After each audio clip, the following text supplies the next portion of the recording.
कभी कभी होती है। मैं बुद्ध की मजबूरी सोच के परेशान होता हूँ कई बार, और फिर मैं सोचता हूँ कि काश यशोधरा जैसा व्यक्तित्व सबका होता। बुद्ध की रियल कहानी क्या है शायद किसी को नहीं पता। मैं जिस कहानी की बात कर रहा हूँ, मैथिली शरण गुप्त नाम के एक बड़े प्रसिद्ध कवि ने यशोधरा नाम की पुस्तक में वो कहानी लिखी है, भूमिका में जिक्र किया।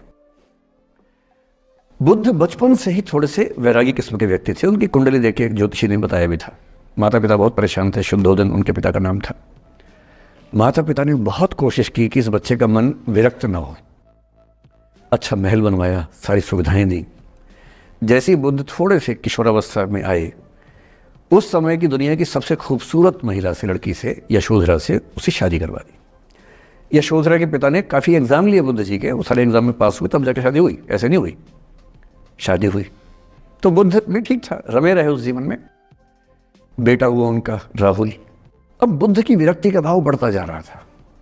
29 साल की उम्र के आसपास ऐसा हुआ कि उन्होंने एक मृत व्यक्ति को देख लिया, एक बूढ़े को देखा, एक भिखारी को देखा, एक बीमार को देखा। विरक्त हो गए और उनका मन हुआ घर छोड़ दूं, ज्ञान की खोज में चला जाऊं। अब ज्ञान की खोज में जाएं, उनको पता है कि भाई मेरी पत्नी भी है, मेरा बेटा भी है, राज्य भी है, कैसे छोड़ दूं? छोड़ना जरूरी है। अंदर की आवाज है कि छोड़ो, तुम इस चीज के नहीं बने हो, तुम्हारा स्वधर्म कुछ और है। बाहर की जिम्मेदारी है कि छोड़ नहीं सकते।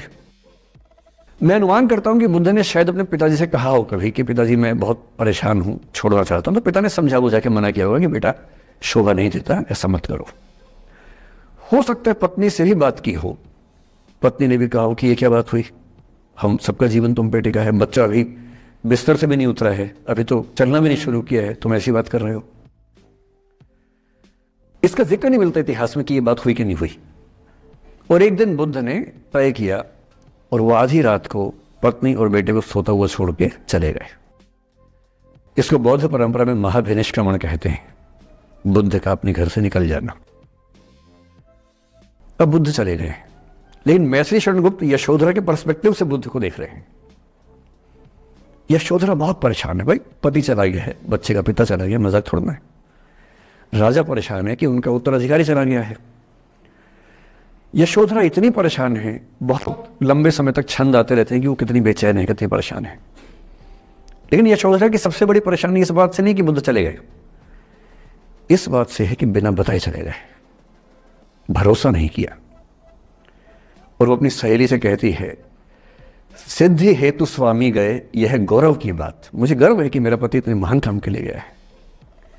सिद्धि हेतु स्वामी गए, यह गौरव की बात, पर चोरी चोरी गए, यही बड़ा व्याघात। सखी वो मुझसे कहकर जाते, कह तो क्या वो मुझको अपनी पथ बाधा ही पाते, क्या मैं रास्ता रोकती उनका? उसके मन में ये मलाल है कि बिना बताए चले गए। वो इस भाव को लेट गो नहीं कर पा रही है, परेशान है।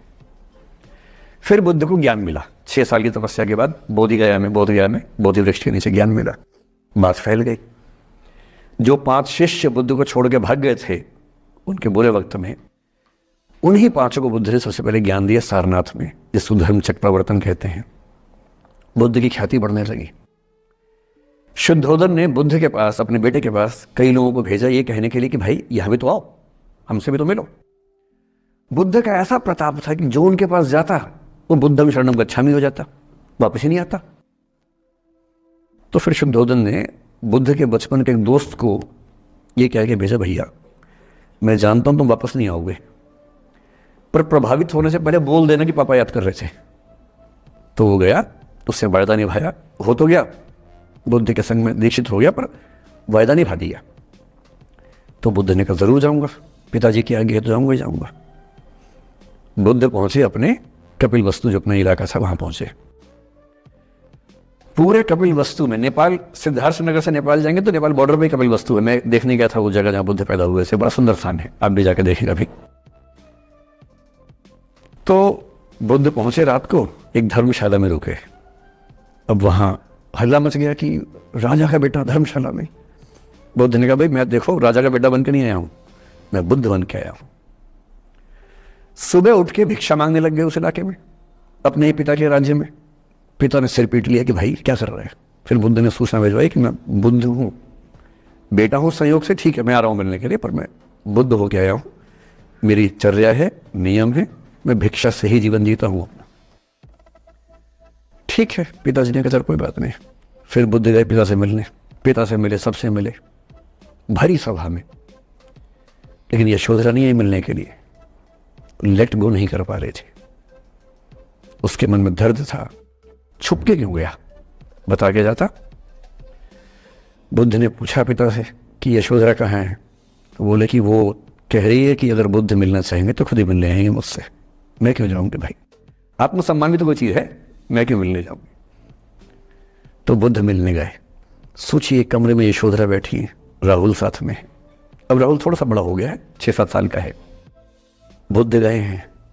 अब आपके मन में आ रहा है कि बुद्ध वहां जाके बोलेंगे सॉरी मैंने गलत किया, I hurt you, I really feel sorry. बुद्ध है वो, बुद्ध है। वहां जाके क्या बोल रहे पता है, भिक्षाम देहि, भिक्षा दो। और यशोधरा कितनी महान महिला रही होगी, उसने अपने बेटे का हाथ बाप के हाथ में दे दिया। लेट गो का इससे महान उदाहरण दुनिया के इतिहास में नहीं है कि चलो आखिर तुमने आके झुक के कुछ मांगा तो सही। उसकी जितनी ईगो थी, अहंकार था, सब विगलित हो गया।